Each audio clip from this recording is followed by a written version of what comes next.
And this is the part 6 of the reg testing library, and in this video we are going to learn the priority list of the queries, so in which order we should use which query according to reg testing library. So let's check that out. So based on their guiding principle, they mentioned the test should resemble how the user interact with your code, the component page, etc.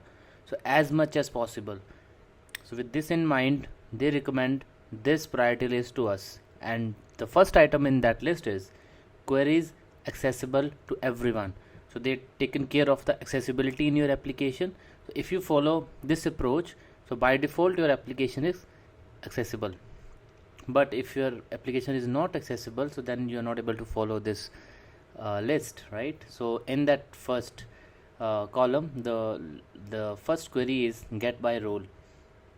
So getBy role, as you know, a role is every DOM node in accessible tree have a role, and with getBy role you use name option. You can filter the return element by their accessible name. This should be your top preference for just about everything. There's not much you can get with this. So if you can't, it's possible your UI is inaccessible. So if you cannot able to access anything with name property, so that means you have some issues with accessibility in your UI. So most often this will be used with the name option, like getBy role button and the name of the button. You can check the list of roles here, and after role the next one is getBy label text. So for form fields, every form field should have a label, and this method works really great with the form field. When navigating through a website form, user finds element using label text. This method eliminates that behavior, so it should be your top preferences. And after that, getBy placeholder text. So if you do not able to find for label, then you can go with the placeholder.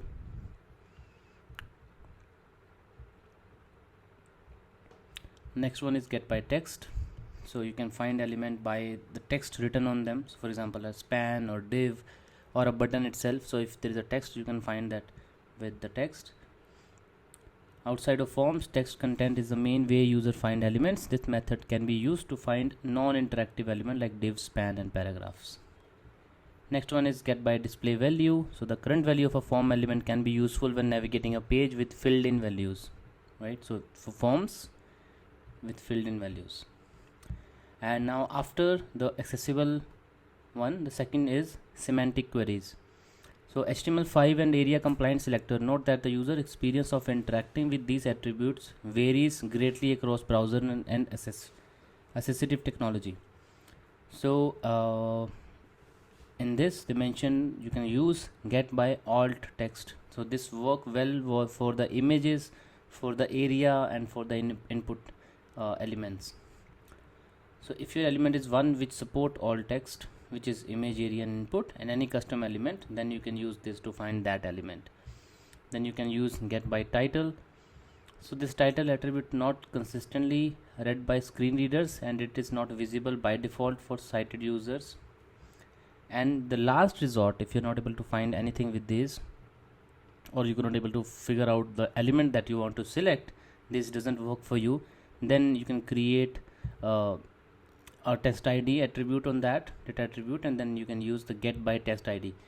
This the user cannot see or hear these, so this is only recommended for cases where you can't match by role or text, or it doesn't make sense, right?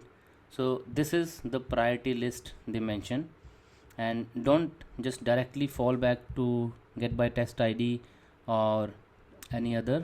Start by getBy role, and from that accessibility point of view, try using this priority list when you write test cases.